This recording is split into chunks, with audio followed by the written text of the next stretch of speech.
bring him in. Bring him There in. you go. Let's bring in old Calvin Austin III. Calvin, what's up, man? How are you?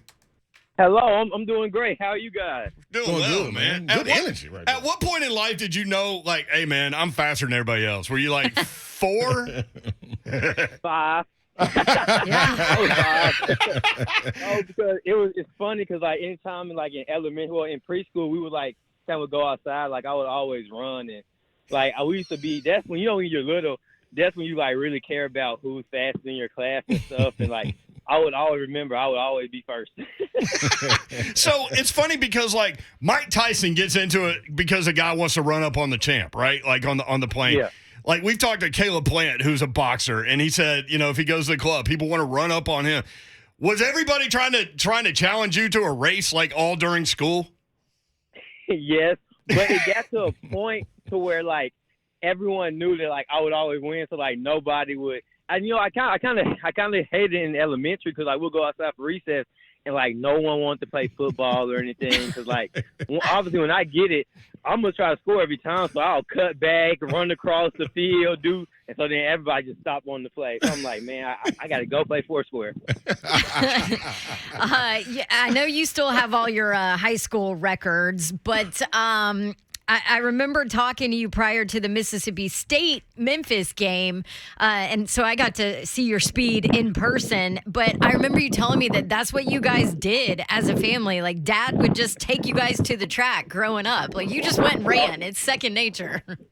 Oh yeah, all growing up and like throughout summer is like all I can remember is just like going to meets and running, and like I was on my AAU team was the Memphis Jaguars for summer track, but sometimes they would kind of practice a little farce, but like we never missed a workout because my dad would take me up to either Harding, we would sometimes go to St. Mary's track, Hickory Hill to run the hills. We would just always, and we never, it was like every day during the summer, like even when it was raining, we'd be out there running, doing something. So, yeah, he kept us out there doing it. You ever do the long distance stuff? Like, there's a half marathon out there. You're going to try to see how fast you can run that? Ooh. Hey, I stay away from that. Look, I call myself a sprinter. Sprinter. You ain't messing with that long distance stuff, huh? Nah, I can't do that. That's because it's funny though, because people be like, "Oh, you love running."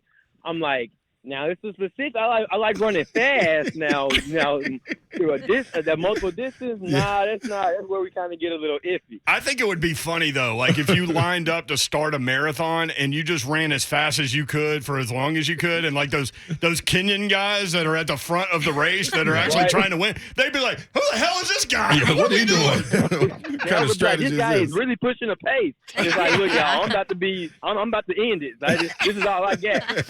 Gary on Twitter says 30 seconds in, I already love this kid. Okay, well, before we play what our draft analyst kind of said about you, Gary's going to love you even more because I want everybody to know your story and how you even ended up at Memphis because you grew up in Memphis, you went to Memphis camps and football camps and games and all of that. So Memphis is in your heart, but they never offered you a scholarship.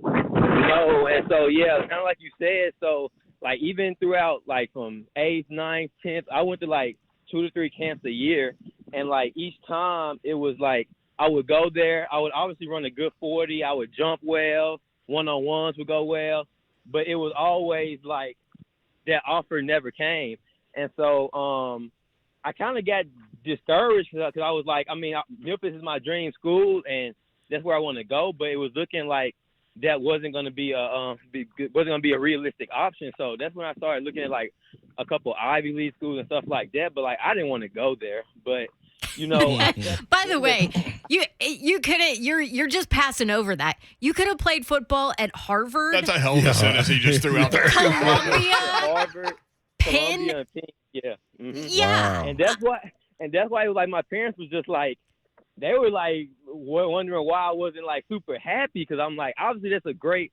opportunity in education, but I was like, I want to go to Memphis. But so then, toward the end of my senior year during track season, that's when the Memphis track coach started recruiting me, and he was like, I'm not going to let you leave the city. And I was like, I mean, that's perfect, but I have to be able to play football if I come. And he talked to the football coaches the next day, and then that's when they emailed me and offered me the preferred walk-on. And I didn't want to take that either, but I talked to my dad and stuff. Cause I was like in high school, I'm like, I want the best athletes in the state. How am I gonna be walking onto my own city school? Like that doesn't really that doesn't feel right. But that was just my pride talking, and I didn't want it. I was worried about other people's opinion and stuff. I talked to my dad, and obviously he was like, you need to go somewhere that you want to be and where you want to play it. And so, I was like, you know what? I'm just going to go on, do this, walk on. And I guess the rest is history. And now we're talking about you indeed. in the NFL draft coming up. How crazy is that? It's so crazy. Like, that's what I tell, like people ask, like, do you know where you're going, what team? I'm just like, I'm just happy because, like, if you would have told somebody, like, this would be the case when I first came to Memphis, they would have, like, laughed. Yeah. I mean, I was just such a raw product. But, that's why I say it's just a blessing, this whole process, because I've just been, like, it's really all the hard work over the years paying off. And, like, this has always been my dream. But for it to be this close is, like, it's just crazy. Wow. Calvin Austin III, former Memphis wide receiver, future NFL wide receiver. Cousin Brian on YouTube says he's got that energy that would fit the Titans locker room. So I know a lot of Titans fans are enjoying this conversation. 5'8", 170. Are those accurate numbers? Yeah, I've kind of put on a couple more pounds, so I'm weighing around like 175 right now. And so this is like, that was one of the things coming out when I was coming out. I was like, I want to put on some more weight, but I still want it to be in a way where I'm still like, fast and quick. But it's kind of crazy, like since I was training and everything. Thank you. It was kind of crazy since I was training when I was training up there. Calvin, like, you putting on weight right now? You just said thank you. You Yeah, get a little milkshake or something? What's happening right you're there? Sonic? thank you. Look, yeah, somebody was. I had got some tropical smoothie. Got to get my smoothie in. But no, like the more weight that I put on, like I felt actually more powerful and quicker. So that's why I tell people now. Like I still feel like I got a few more pounds to put on good weight. Now going into the draft, man, when you get the opportunity to go into these interviews and talk to these teams, is it a feeling that comes over you where you're like, man, you know what? This blows my mind. Sitting in front of these head coaches that you've watched all your life growing up, knowing this is a dream. I went through that process as far as the NBA went, and the butterflies, man. I used to get them, especially like first 2 or 3 meetings, and then I got used to it. You know what I'm saying? But you ever experienced that?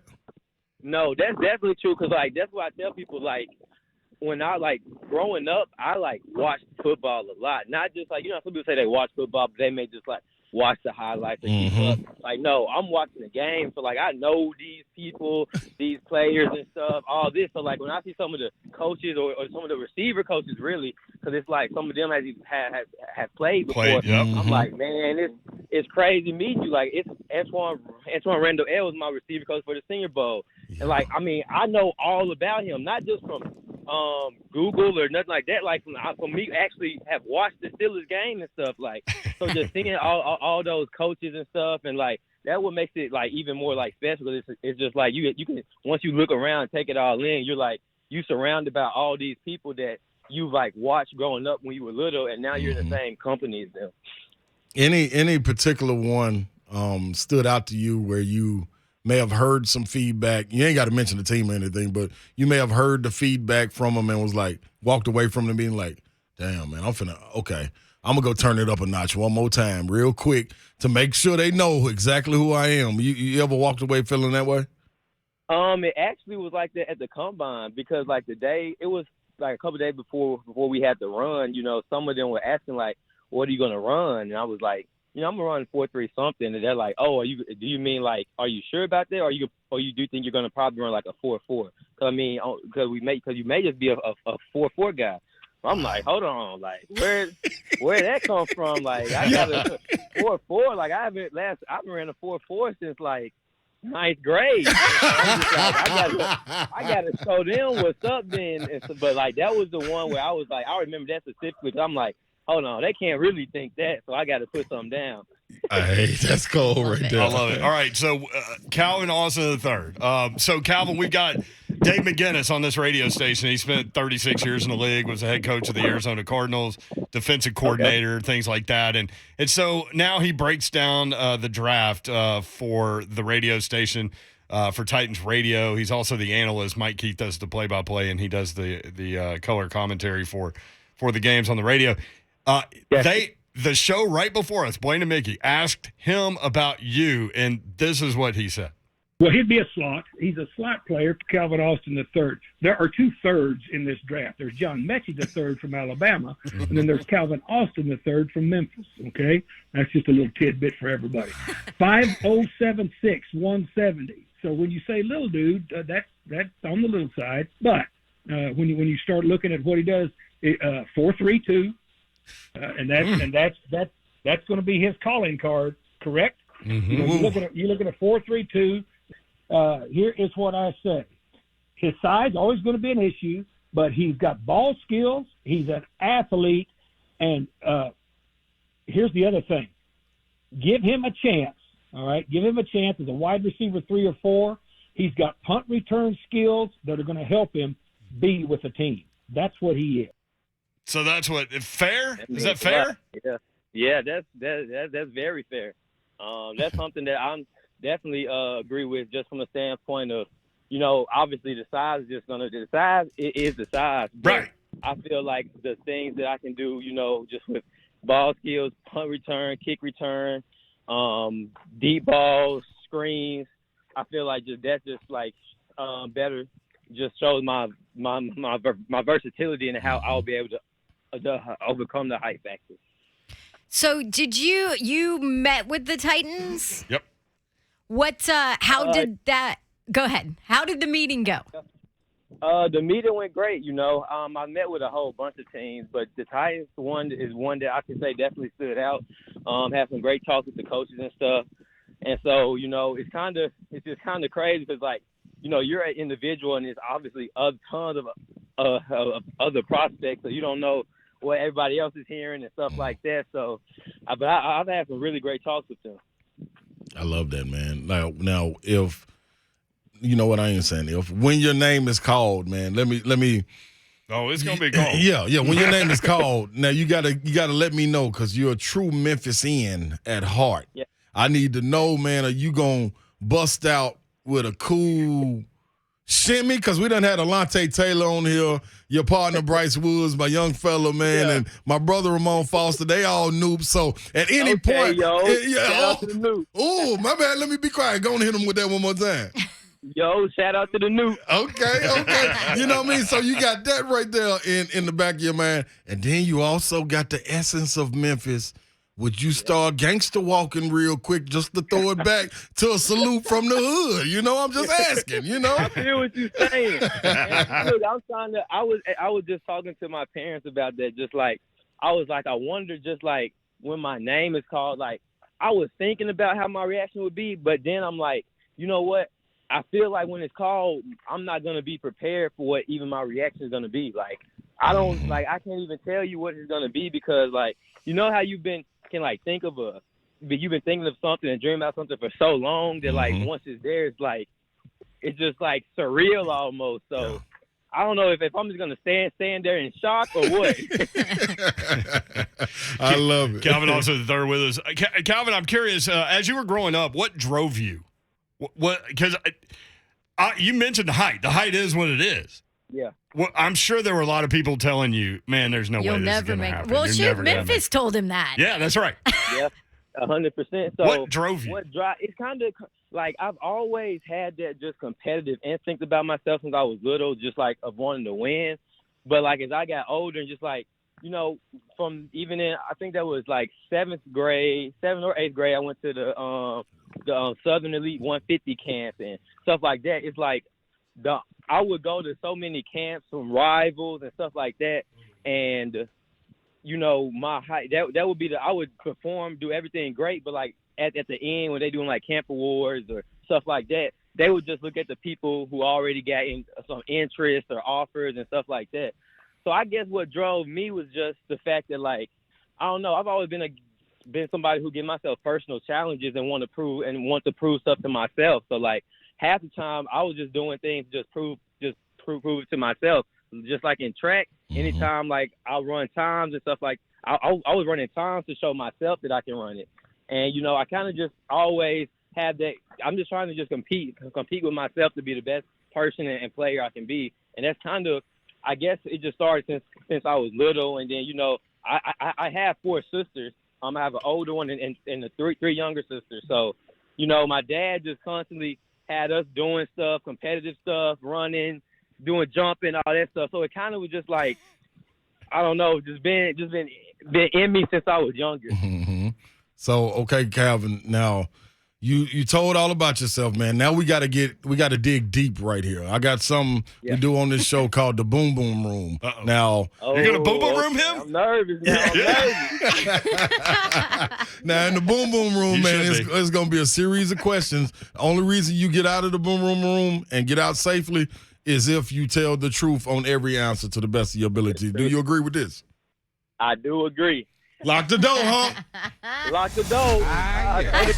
One man on his way here to the Boom Boom Room. All right.